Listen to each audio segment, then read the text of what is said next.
Most people live soft. They talk about potential but waste their days scrolling, chasing likes, and numbing themselves with distractions. They run from discomfort like it's a curse, when in truth, it's the key. They want strength, but they avoid the struggle that creates it. They trade clarity for noise, discipline for dopamine, and then ask why they feel powerless in their own lives. The harsh truth: the strongest version of you will never be born in comfort. It's built in silence, in sacrifice, in the moments when you choose to act, not because it's easy, but because your future demands it. Stoic philosophy reminds us that the obstacle is the way, not something to escape, but something to face, fully, directly, with your entire being. So if you're done being ruled by weakness and ready to reclaim your power, stay locked in. And if that speaks to something deep inside you, consider subscribing for you, for the part of you that refuses to die quietly. The journey starts here. Let's build a life that echoes. Rule 1. Stop living like prey.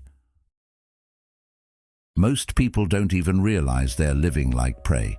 It shows in the little things: apologizing for speaking, shrinking in rooms where they should expand, keeping their opinions quiet so they don't ruffle feathers.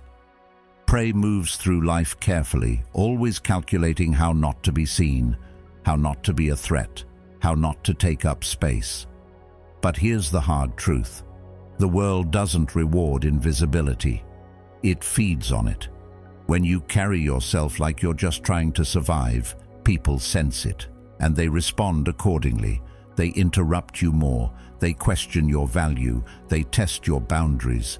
Not because they're evil, but because nature recognizes the scent of uncertainty.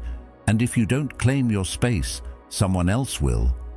That's not a cruel rule, it's a survival one.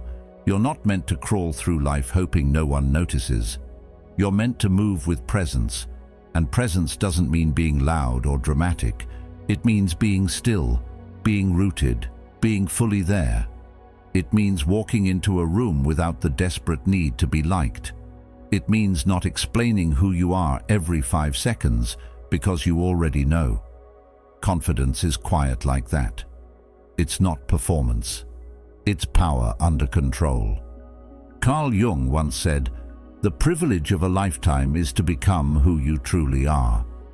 Not who the world expects. Not who people feel comfortable with, but who you truly are."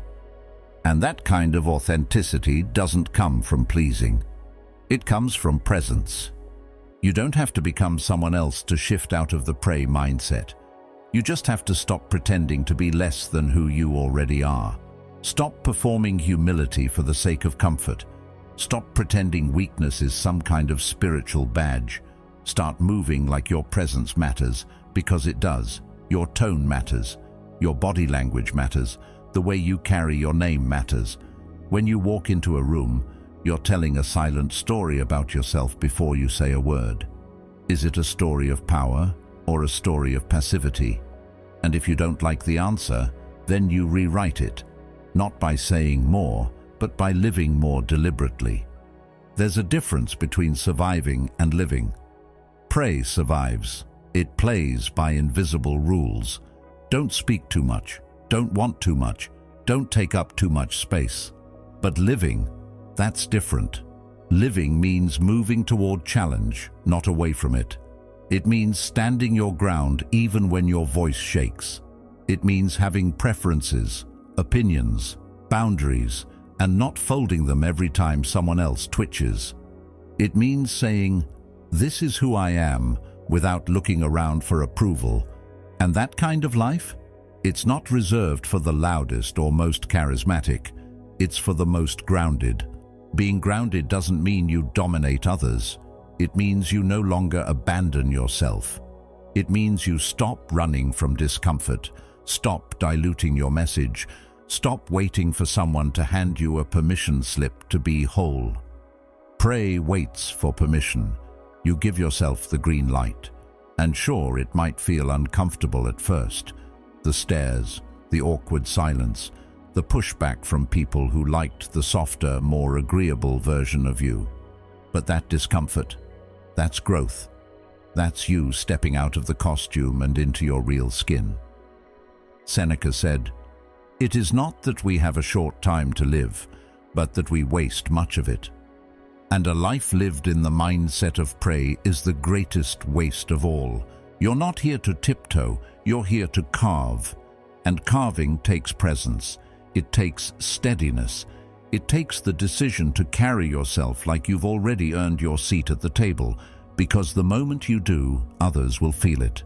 Even if they don't like it, they'll respect it. And that's the goal. Respect over approval, integrity over likability, power over performance. The shift begins the second you stop moving like prey. So take a breath, lift your head, feel your spine, speak with purpose, move like you belong, because the truth is, you always have." Rule 2. Sharpen cold focus. Most people don't lose their lives in one big moment. They lose them slowly, quietly, in the spaces between distractions. 100 taps on a screen, a dozen meaningless conversations, 1,000 thoughts that go nowhere. 1 minute you're writing your goals, the next you're deep in a comment thread, arguing with someone you'll never meet. And this happens not because people are lazy, but because their focus has been stolen. In a world designed to scatter your mind, the ability to concentrate has become a rare kind of power.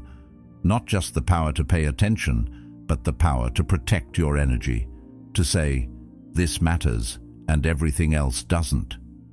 Cold focus isn't about forcing yourself to sit still. It's about knowing your mission so clearly that nothing else can compete. It's about choosing direction over stimulation. And most importantly, it's about becoming the kind of person who doesn't need noise to feel alive. That kind of focus doesn't come from scrolling. It comes from silence, from discipline, from the quiet spaces most people avoid. Because silence makes people feel empty, but that emptiness is where clarity is born. That's where ideas form. That's where your real power starts to show. Every time you choose silence over scrolling, you reclaim a piece of your mind. Every time you protect your attention instead of handing it to the nearest distraction, you become harder to control. And in a world that profits from your distraction, being hard to control is strength. Think about the average day. How often are you truly present? How often are you doing what you meant to do instead of what grabbed your attention first? The truth is, most people live in reaction. They respond to notifications, not intentions. And that reactionary life steals their edge. You become the kind of person who finishes what they start, who remembers what matters, who follows through when others flake out. That's cold focus. It's not emotional. It's not fueled by hype. It's fueled by clarity. And clarity comes from asking hard questions. What am I really building? Who am I becoming by doing this every day? What would my life look like if I just removed the noise? These questions aren't always easy to answer, but they're necessary, because every day you don't answer them, the world answers for you. With distractions, with demands, with endless noise that feels urgent but means nothing. Cold focus is also about building your environment to support your mind, not sabotage it. You don't keep apps that drain you. You don't keep people around who pull you off course. You don't keep habits that reward short-term pleasure but destroy long-term peace. Focus isn't just about saying yes to your mission. It's about saying no to everything that weakens it. And when you live like that, when your daily choices match your deeper values, you stop feeling torn. You stop waking up tired for no reason. You stop wondering why nothing changes. You start moving like someone who knows where they're going. You start feeling proud of how you spend your time. Carl Jung said, "Who looks outside dreams. Who looks inside awakes." That's what cold focus does. It wakes you up from the dream of distraction and brings you back to your real life. The life that's waiting to be built. the work that's waiting to be done, the version of you that's waiting to be lived. But you can't reach that version if your mind is pulled in 10 directions every hour.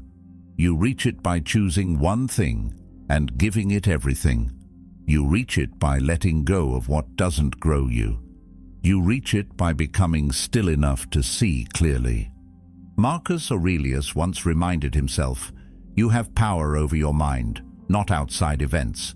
Realize this, and you will find strength." That strength starts with focus. Cold, clear, unapologetic focus. Not the kind you use when everything's perfect, but the kind that shows up even when it's hard, even when you're tired, even when the world is screaming for your attention. You stay locked in, you stay committed, because you know what's at stake, and the more you protect your focus, the more it protects you from regret, from confusion, from the kind of life that just drifts by while you're busy doing everything but what matters. So ask yourself right now, what if you guarded your mind like treasure? What if you made your focus so cold, so clear, so untouchable, that nothing could pull you away from becoming who you're meant to be? That's how you move different. That's how you become impossible to move. Rule 3. Rule over emotion. Emotions are powerful. They rise without warning, sometimes like a wave, other times like a fire, and they demand a response. You get a message that stings, and before your brain can even catch up, your fingers are already typing a reaction. You feel rejected, so you chase validation. You feel anxious, so you delay. And in those quick reactions, in those uncontrolled emotional impulses, you give away your power. Every time you let a fleeting emotion drive your behavior, you hand over the wheel. And slowly, silently, your life becomes a series of reactions rather than choices. But it doesn't have to be like that. Ruling over your emotions doesn't mean you suppress them or pretend they don't exist. It means you acknowledge them without being owned by them. It means you give yourself space to feel without being hijacked. Because strength isn't in pretending, it's in choosing with clarity. Most people are taught to act on emotion immediately, to defend, to prove, to chase, to escape. But emotional strength is about doing the opposite. It's about understanding that not every feeling deserves a response. Some just need to pass through. Emotions are like weather. Some days are stormy, others calm.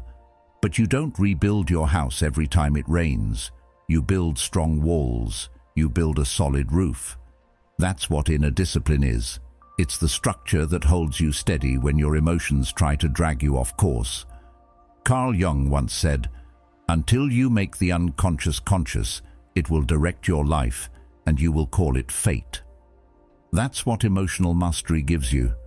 The awareness to recognize patterns and stop blaming the world for reactions you haven't yet mastered. Think about the last time you regretted something you said or did. Chances are it wasn't because you lacked logic. It was because you let emotion take over. Maybe you let pride speak.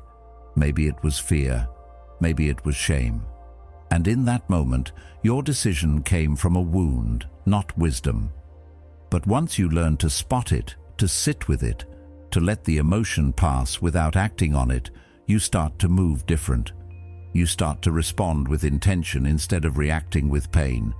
You start to feel the same anger, but instead of yelling, you observe. You feel the same fear, but instead of hiding, you prepare. You feel the same sadness, but instead of drowning in it, you listen to what it's trying to teach you. That doesn't mean you become cold, it means you become clear. You can still care deeply, love fully, feel everything, but with control, with presence, with choice. Emotions become tools, not chains. They don't get to drive anymore, they ride in the back seat. You use them to build, to understand, to connect, but you don't let them run your life. This is what Stoicism teaches us, that emotions are part of life, but they don't define your character. Epictetus taught, it's not what happens to you, but how you react to it that matters, and those reactions are where your power lives. Not in avoiding pain, but in facing it with calm, not in faking strength, but in choosing it moment by moment. The calmest person in the room isn't passive.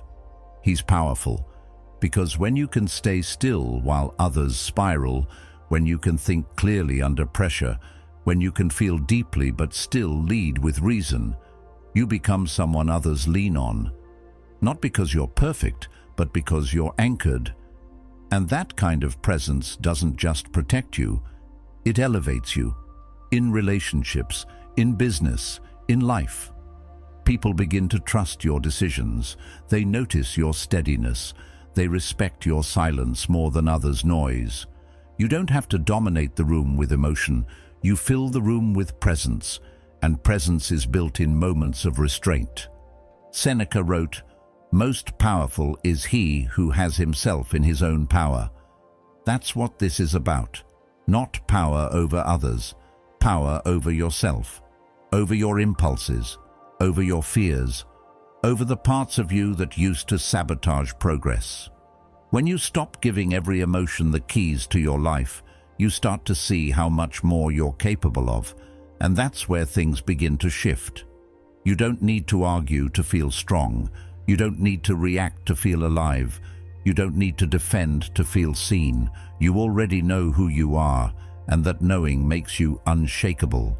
So when that emotion rises, pause, breathe. Listen to it, but don't obey it. Use it, but don't let it use you. Let it inform your choices, not control them. That's how you become someone who doesn't just feel everything, but leads through it. That's how you stay grounded in storms, and that's how you rule over your emotions instead of letting them rule you. Rule 4.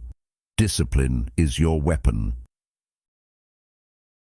Discipline isn't loud. It doesn't shout for attention or show off on a stage.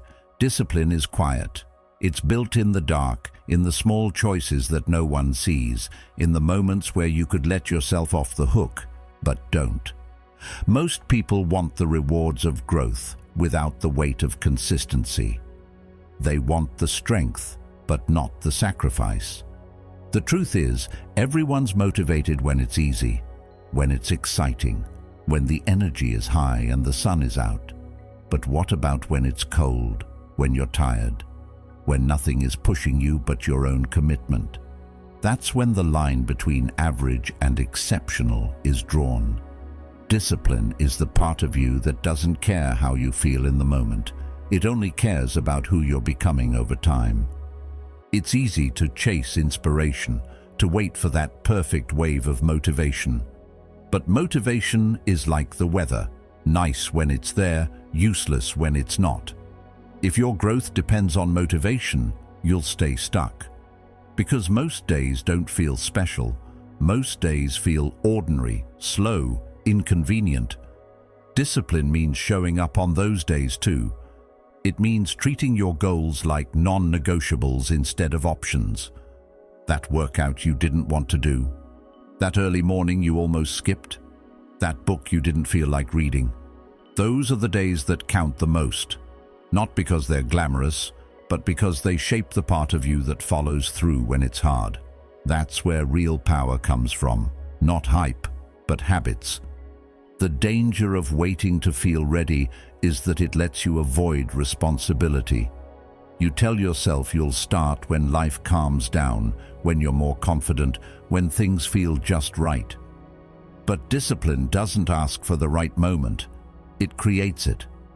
It's what makes you sit down and do the work even when your mind is pulling you in 100 directions.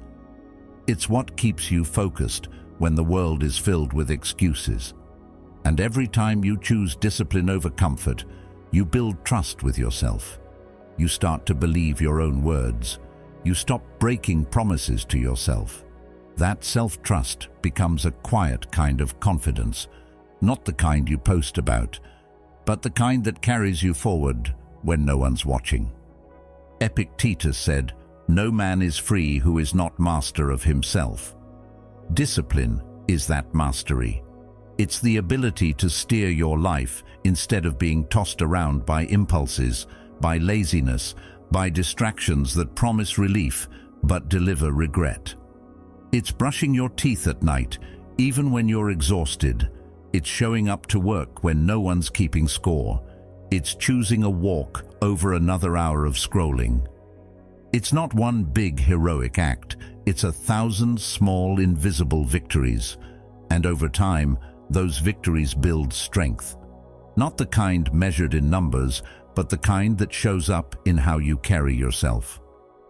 When you commit to discipline, you also commit to discomfort, because growth lives there, in the boring, in the repetition, in the space between who you are and who you're becoming.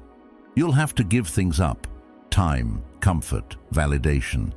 But what you get in return is a version of yourself that's unshakable, a version that doesn't fold under pressure or get knocked off track by every bad day. You stop being a prisoner of your moods. You become someone who can be counted on by others, but more importantly, by yourself. People will tell you to rest more, to be easier on yourself, to slow down. And yes, rest is necessary. But don't confuse rest with retreat. Don't let comfort become your cage. Discipline means knowing when to push and when to pause. It means respecting your energy, but never worshipping your excuses. It means setting a standard and refusing to drop it every time life tests you. Because life will test you, and if you've built your foundation on motivation, you'll crack. But if you've built it on discipline, on showing up again and again, even when it's hard, you won't just survive the pressure, you'll rise through it. Marcus Aurelius wrote, "Waste no more time arguing what a good man should be one." That's the essence of discipline. It's not about getting it perfect, it's about getting it done. It's about action over analysis, movement over theory. It's the quiet engine behind every strong, grounded person you respect. Because deep down, we don't admire people for their talent or charm. We admire them for their consistency, for the way they keep going, for the way they live their values when it's inconvenient. That's what you're building when you choose discipline, reliability, strength, freedom. So when it's hard to wake up, when you don't feel like doing the thing, when your mind whispers, "Just skip today," remember this: discipline is your weapon. It's what cuts through noise, through delay, through doubt.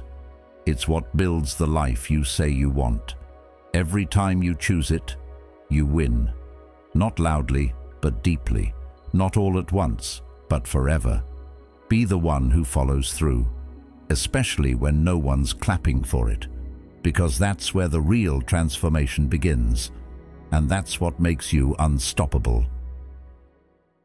Rule 5. Detach from what drains you.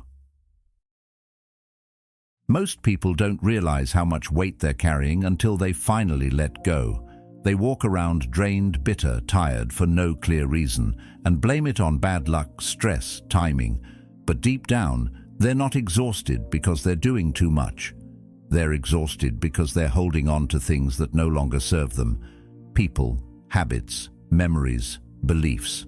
So many of these things used to make sense, used to feel safe, but at some point, they started taking more than they gave. And yet, we keep them around. We convince ourselves it's normal to stay loyal to something just because it's familiar, even when it hurts. That's not strength. That's fear dressed up as comfort, and it's the reason so many people stay stuck. Detachment doesn't mean you stop caring. It doesn't mean you walk through life emotionless. It means you stop letting things own you. It means you stop measuring your worth by how much others approve of you. You stop letting someone else's chaos become your daily atmosphere. You stop staying in conversations that leave you questioning your value. There is nothing noble about constantly sacrificing your peace just to prove you're loyal. Loyalty should never come at the cost of your sanity. The truth is, most of what drains you isn't a mystery. You know exactly what it is. But naming it out loud makes it real, and real things demand decisions. Detachment is also about taking your power back from within, because it's not just people or situations that drain you. It's also your own attachments to who you think you're supposed to be. That perfection you chase, that pressure to never let anyone down, that fear of disappointing others if you choose yourself. These aren't just thoughts, they're chains, and the more you feed them, the more they blur your identity. You start living someone else's script. You become a character in a life you never wanted. And eventually, you wake up wondering how you got here. But the good news is, you can always cut the rope. Carl Jung once said, "The most terrifying thing is to accept oneself completely." That includes accepting that you've outgrown certain people, certain patterns, certain paths. Detachment isn't abandonment. It's clarity. It's recognizing what's no longer aligned with your direction. It's refusing to let guilt keep you tied to things that dim your light. Sometimes you have to leave, not because you're cruel, but because you're finally being honest about who you are, about what you need, about the kind of life you're building. There's strength in saying, "This no longer fits." There's courage in choosing discomfort now to protect your future peace. Because if you keep holding on to what's breaking you, you won't have the hands free to build what can grow you. People might not understand your distance. They might call it selfish. That's fine, because detachment isn't about them. It's about reclaiming your time, your energy, your focus. When you stop reacting to everything that pokes at your insecurities, you become lighter, sharper, clearer. You stop being pulled in 10 directions by emotional triggers. You start moving in one, your own. Seneca wrote, "Begin at once to live and count each separate day as a separate life." Detachment allows you to live again, to stop dragging the past into every present moment, to stop building your future based on who once hurt you, who once left you, or who still doesn't believe in you. You get to start fresh, not by forgetting, but by no longer letting it define you. Detachment is the freedom to walk away with grace. No bitterness, no resentment, just resolve. Most of the strength you admire in others doesn't come from what they hold on to. It comes from what they've walked away from. The version of you that keeps showing up for everyone but yourself, the one who tolerates more than they should, that version can't lead you where you want to go. That version has to be released, not judged, not hated, just released, because you've learned what you needed to learn. And now you choose peace, you choose clarity. You choose detachment not as a defense, but as a declaration. You are not here to be owned by anything, not a past, not a pattern, not a person. You are here to become whole. So whatever has been draining you, question it. Whatever keeps weighing on your mind, unpack it. And whatever doesn't align with your future, let it go. Because you don't need to fight for what's meant to stay. And you don't need to carry what's trying to fall away. You are not a storage unit for pain. You are not a backup plan for people who couldn't see your value the first time. You are not meant to stay small just to keep someone else comfortable. Cut the rope, choose freedom, and step forward lighter, clearer, stronger than before. Rule 6. Patience is savage. Patience has been misunderstood for too long. People hear the word and picture someone sitting still, doing nothing, waiting for luck to show up. But real patience, the kind that transforms you, is anything but passive. It's fierce, it's focused, it's the decision to pause when everything inside you wants to rush. It's holding your ground while others lunge. Not because you're weak, but because you know your time is coming. Most people live in a rush. They speak before they think. They move before they see clearly. They jump into relationships, into business deals, into arguments, all because they're afraid to wait, afraid that if they don't act now, they'll miss their shot. But that's how people get blindsided. That's how they hand over power, by moving too fast and thinking too slow. The truth is, everything powerful in nature takes time. Trees don't grow overnight. Storms don't form in seconds. The most dangerous predators don't chase everything that moves. They wait, they watch, they choose, and when they strike, it's with precision. That's the essence of real patience. It's not laziness, it's calculation. It's knowing that timing can be the difference between success and self-destruction. When you move too early, you show your hand. When you speak too soon, you give away your position. But when you wait, truly wait, you gain an edge that most people will never understand. Because while they waste energy on what's urgent, you reserve energy for what's important, and that difference compounds. Most people rush because they fear silence. They fear not knowing. They fear sitting still with their thoughts. So they talk too much, share too much, trust too fast. But silence is not your enemy. It's your advantage. The person who doesn't flinch when nothing's happening, the one who can hold still and stay composed while others lose themselves, that person always wins in the long game. When you rush, you invite mistakes. You ignore red flags. You break your own boundaries. You agree too quickly and regret too slowly. But when you practice patience, you create space. Space to see people clearly. Space to let truth surface. Space to observe without the pressure of reaction. And in that space, wisdom grows. Because patience sharpens your perception. It reveals what others try to hide. It makes you the calm eye in the middle of a storm. And that stillness, that's what makes people pay attention. Not because you're loud, but because you're steady. When you stop demanding instant results, you start building things that actually last. And this isn't about settling or lowering your ambition. It's about raising your standard. Anyone can rush. Anyone can post quick wins. But not everyone can stay patient enough to outlast the noise. The person who is still building after the hype fades, the one who keeps showing up even when no one's watching, that's the one who becomes a force. Because while others are chasing moments, you're creating momentum, and that momentum will carry you through storms that would have broken the impatient version of you. And yes, patience requires restraint. But that restraint is what gives your actions meaning. You don't speak often, but when you do, it hits. You don't move impulsively, but when you do, it's effective. You don't reveal everything, but when you choose to, it's on your terms. This is the kind of presence that makes you unforgettable, not because you're flashy, but because you're rare.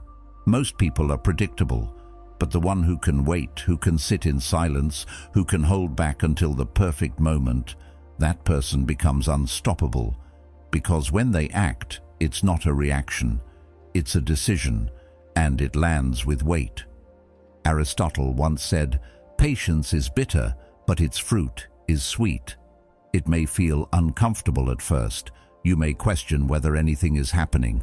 But trust this, if you're building with intention, if you're aligning your actions with a deeper purpose, the results will come. Maybe not when you want them, but exactly when you're ready. Patience isn't just a waiting game, it's a growth strategy. It transforms your character, it refines your vision, and it filters out everything and everyone that can't stand the weight of time. So don't be afraid to slow down. Don't let the pace of the world force you into a race you don't even believe in. Move at your own rhythm, build with depth, choose stillness when it's right. And when the time comes, when the door opens, when the target's clear, when the path aligns, move like you've been preparing your whole life for it. Because you have. You've waited, you've watched, you've sharpened your edge. And now, when you move, nothing can stop you. That's the power of savage patience. It doesn't ask for permission. It waits, it strikes, and it never misses. Rule 7. Use silence like a blade. Most people today are afraid of silence. They rush to fill every quiet moment with words, noise, or opinions. They feel the need to explain themselves, to comment on everything, to constantly be heard. But the louder the world gets, the more valuable silence becomes. It's rare now, which is exactly why it's powerful. When everyone is shouting over each other to be seen, the one who holds still, who doesn't flinch, who speaks only when necessary, that's the person who stands out. And not just because they're quiet, but because they're intentional. Silence, when used well, isn't emptiness. It's a weapon, a tool that holds weight, a form of communication that speaks louder than noise ever could. There's a certain pressure in conversations to respond quickly, to prove that you're listening, to fill in the gaps. But what if you didn't? What if you just paused, thought longer, spoke less? You'd notice something strange happen. People start leaning in. They wonder what you're thinking. They try harder to read you. That mystery creates gravity, and that gravity pulls attention, not because you demanded it, but because you withheld just enough to make them notice. There's a difference between being silent because you're unsure and being silent because you're sure enough not to explain yourself. The second one carries weight. It's the silence of someone who knows they don't owe the world a reaction. Carl Jung once said, "In the silence of listening, the soul finds the path in a clearer light." That's what silence gives you, clarity. It's not just about how others see you, it's about how you see yourself. When you stop filling the air with noise, you start hearing your own thoughts. You start noticing things you used to miss. You start picking up on details, tone, tension, intention, that only show themselves when you're quiet enough to catch them. And in those observations, you gain power. Because when you understand the room better than everyone else in it, you don't have to dominate it. You just wait for the right moment, and when you speak, it lands. Silence also protects you. It gives you time to think, time to breathe, time to choose your response instead of reacting emotionally. When someone's trying to push your buttons, they expect you to explode. That's the trap. But when you don't give them the reaction they want, they lose control. Your silence becomes pressure. It makes them uncomfortable. It makes them question their approach. And that discomfort, that's your advantage. You didn't fight. You didn't explain. You didn't lose your center. You just stayed still. And in that stillness, you stayed in power. Marcus Aurelius wrote, "The best revenge is to be unlike him who performed the injury." That means not responding in kind, not lowering yourself to someone else's level, not reacting just because they expect you to. Silence is how you rise above without needing to say a word. It's how you choose peace without weakness. It's how you keep your dignity intact while others throw theirs away in a scramble to be seen. You also start to notice that silence creates presence. When you walk into a room and don't say much, people take note. They become curious. They wonder what you're thinking. They sense something different. You don't have to be the loudest to be respected. Often, it's the one who speaks least that holds the most weight. Not because they're shy, but because they've trained themselves not to speak unless it serves a purpose. And that's what makes them unforgettable. Their silence isn't absence. It's power held in reserve. That doesn't mean you never express yourself. It means when you do, it matters. Your words carry more meaning because you didn't waste them. People listen closer because they know you don't speak just to fill space. That's what gives your voice its sharpness, its edge, not the volume, but the scarcity. Silence, used wisely, is precision. It's saying more by saying less. It's choosing depth over noise, and it's knowing that real influence doesn't always announce itself. So the next time you feel the urge to over-explain, stop. The next time someone tries to bait you into an argument, pause. The next time you feel pressure to share something just to be accepted, pull back. Observe instead of react. Choose stillness over noise. Let people wonder. Let them reach. Let them project. Because in that silence, you remain in control. And in that control, you build something most people never will: respect without demand, presence without performance, and power without noise. Rule 8. Command respect without asking. Respect isn't something you ask for. It's not something you earn with words or win by charm. It's something you build, moment by moment, through the way you move, the way you hold yourself, the way you respond when no one's watching. People don't respect you because you want them to. They respect you when they see you live with principles and refuse to bend them for comfort or attention. That's the core of it. If you chase respect, you hand over the very power that creates it. The moment you try to prove your worth, you lose a piece of it. But when you stand solid in who you are, when you no longer need to be liked to feel whole, that's when people start paying attention. Real respect is built through action, through consistency, through quiet strength. It's built when you say what you mean and mean what you say, when your words match your behavior, when you don't tolerate being spoken to a certain way, even if it means walking away. It's built when people see you stay calm under pressure, when you don't explode just because the situation got tense.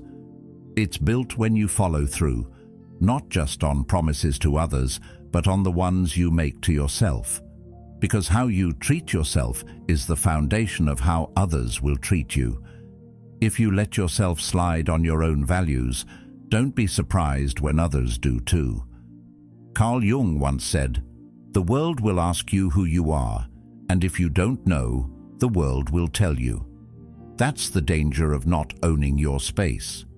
If you don't set the tone for how you want to be treated, someone else will do it for you, and it won't always be with respect. That's why you have to lead with clarity, not by demanding respect, but by embodying it. You don't need to yell. You don't need to flex. You just need to move in a way that says, "I know who I am, and I don't need your permission to be it." People feel that. They adjust around that. But commanding respect also means enforcing consequences. That's where many people fall short. They set boundaries, but don't follow through. They say they won't tolerate something, but when it happens, they excuse it, justify it, or stay silent. That gap between what you say and what you do, that's where respect disappears. Because people don't listen to what you allow once, they watch what you continue to allow. And if they see that your boundaries are more like suggestions, they'll start treating them like that. It's not about being harsh, it's about being firm. You can be calm and kind, and still be non-negotiable about how you expect to be treated. Respect also comes from doing the things others avoid, from showing up when it's hard, from not making excuses, from staying grounded when life gets loud.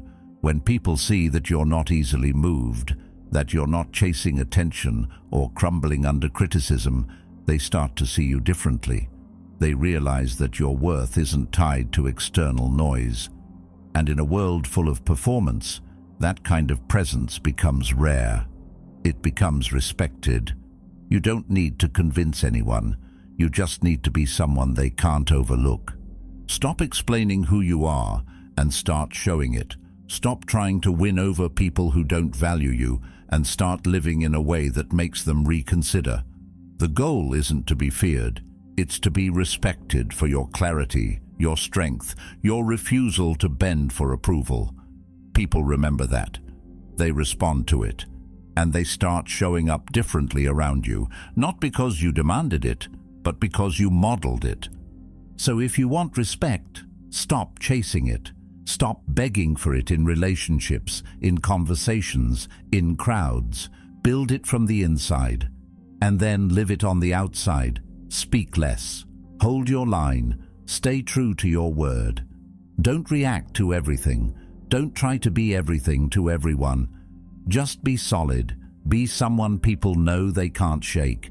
Be someone they watch carefully because they know you move different. That's how you become unforgettable, not through noise, but through silent strength.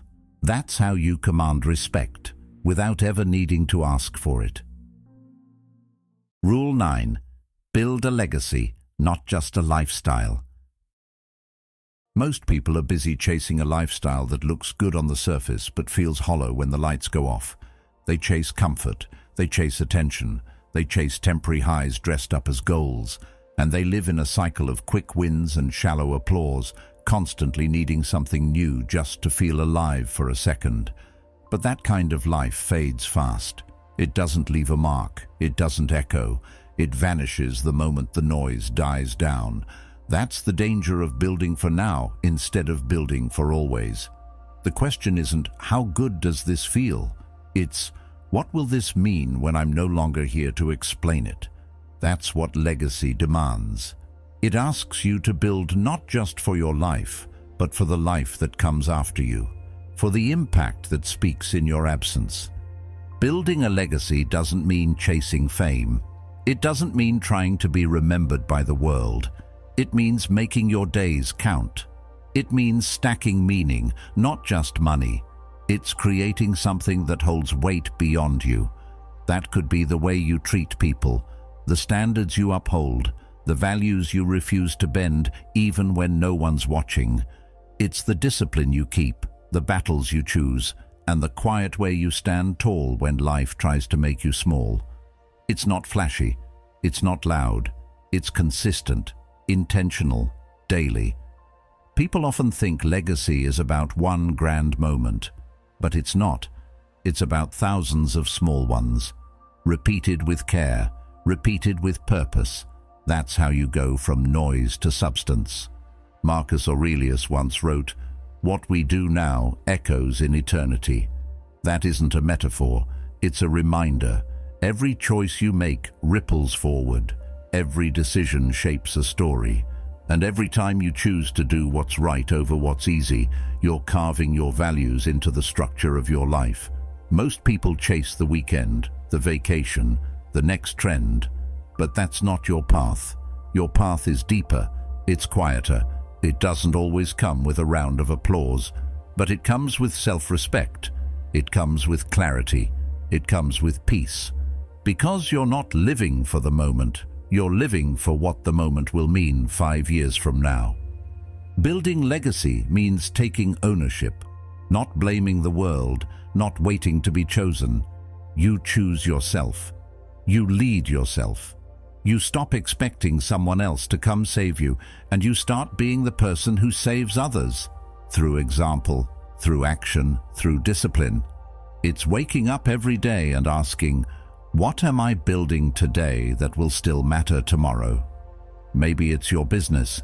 Maybe it's your health. Maybe it's your children. Maybe it's the way you carry yourself when no one's looking. Legacy doesn't have to be huge. It just has to be real. It has to stand for something. Carl Jung once said, "You are what you do, not what you say you'll do." That line carries weight, because legacy is never written in intention. It's written in behavior, in action, in repetition. It's not enough to want greatness. You have to build it, brick by brick, day by day. And yes, it's hard. It requires sacrifice. It asks you to walk away from easy pleasures, from comfort, from the distractions that steal your time, but give nothing back. You don't build a legacy by living like everyone else. You build it by being willing to do what most people won't.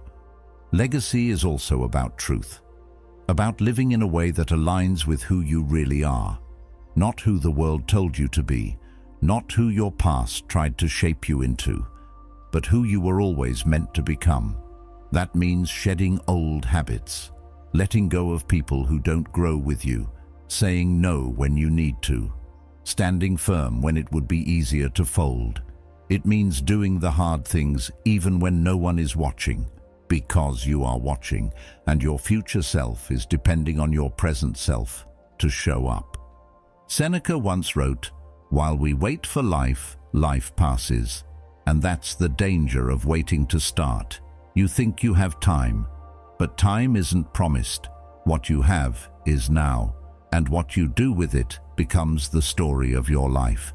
So make it a story worth reading, a story built on purpose, not performance, a story built on strength, not shortcuts. You don't have to be perfect, but you do have to be intentional. Every brick matters, every decision builds, even when it doesn't seem like it, even when it feels slow. So today, ask yourself, what am I building that will still matter when I'm gone? Not in a dramatic way, in a real way, in a quiet, grounded, lasting way. Maybe it's your mindset, your discipline, the way you show up for others, the way you show up for yourself. Stack the bricks, stack them slowly, stack them when no one sees, stack them when you're tired, stack them when you're doubting, because one day those bricks will become a structure no one can ignore, a structure built not for comfort, but for legacy. You weren't born to be a flicker, you were born to be a flame. So build like it, live like it, and leave something behind that speaks long after you've stopped talking. Rule 10. Kill the old you ruthlessly. Transformation doesn't start when you add something new. It starts when you finally let go of what no longer serves you. That version of you who always hesitated, who talked about change but never followed through, who hoped life would somehow shift without doing the uncomfortable work. That version has to go. Not gradually, not gently, ruthlessly. Because the truth is, you cannot carry both the future you want and the excuses that are holding you back. One will always weigh the other down. And most people stay stuck not because they don't know what to do, but because they keep trying to evolve without letting the old identity die. There's a voice inside you that whispers, maybe later. Maybe when I'm more ready. Maybe after things settle down. That voice is not your friend. That voice is your oldest enemy, dressed as logic. It's the soft lie that keeps you stuck. The comfortable cage that feels like safety, but is actually a slow death. The version of you that listens to that voice, the one who scrolls instead of builds, who waits for motivation instead of mastering discipline, who overthinks and underacts, that version has to be put to rest. Because you can't rise while holding hands with the part of you that only knows how to crawl. Killing the old you isn't about shame. It's about clarity.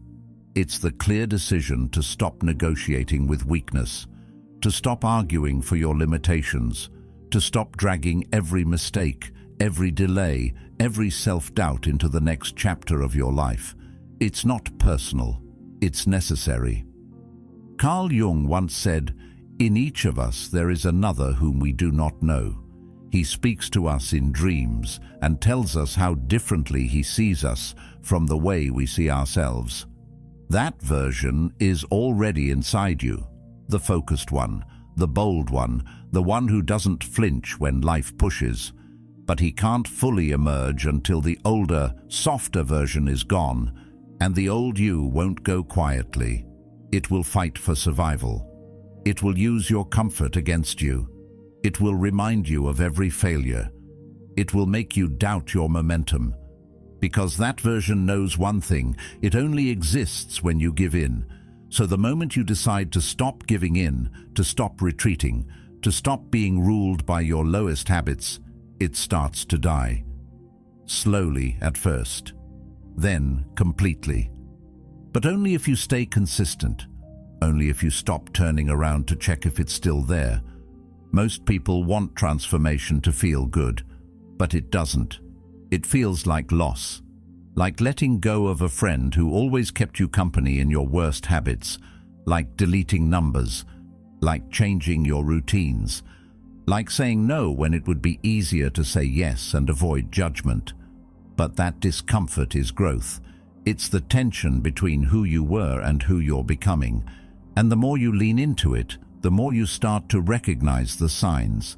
You start to catch your old self before it speaks. You start making different choices without needing to convince yourself.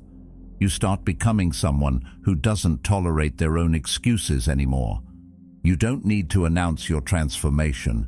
You just need to commit to it. The strongest version of you doesn't shout for attention. It moves differently. It works when others sleep. It speaks only when needed. It doesn't chase, it attracts. And the only way to become that version is to stop compromising with the one who only knew how to survive. You're not here to survive. You're here to lead, to build, to leave something behind that reflects who you really were, not just who you were conditioned to be. This shift is internal. No one can see it at first, but you feel it in your thoughts, in your posture, in the way you respond to things that used to trigger you. That's the sign that the old version is fading, and when it tries to come back, and it will, you meet it with silence, with action, with standards that are too high for its comfort. That's how you kill it. Not through drama, but through decisions, through boundaries, through the quiet statement, "I don't do that anymore." This is your moment of separation. The moment you look at the habits that drain you, the mindsets that trap you, the patterns that betray you, and say, "No more." Not with emotion, but with clarity. You've already outgrown that version. Now it's time to bury it. Burn the bridge, cut the rope, lock the door, and never open it again. The person you're becoming deserves full access to your energy, not shared custody with a version that only ever slowed you down. So walk forward, clean, focused, unapologetic, because the only way to rise is to leave behind the weight that was never meant to come with you. And once you do that, nothing can stop you, because you're no longer divided, you're aligned, and that's where real transformation begins. The old you was just the training ground. Now it's time to become who you were always meant to be, deliberate, disciplined, unstoppable. If this message spoke to you, there's another video waiting that will take you even deeper. Watch it next.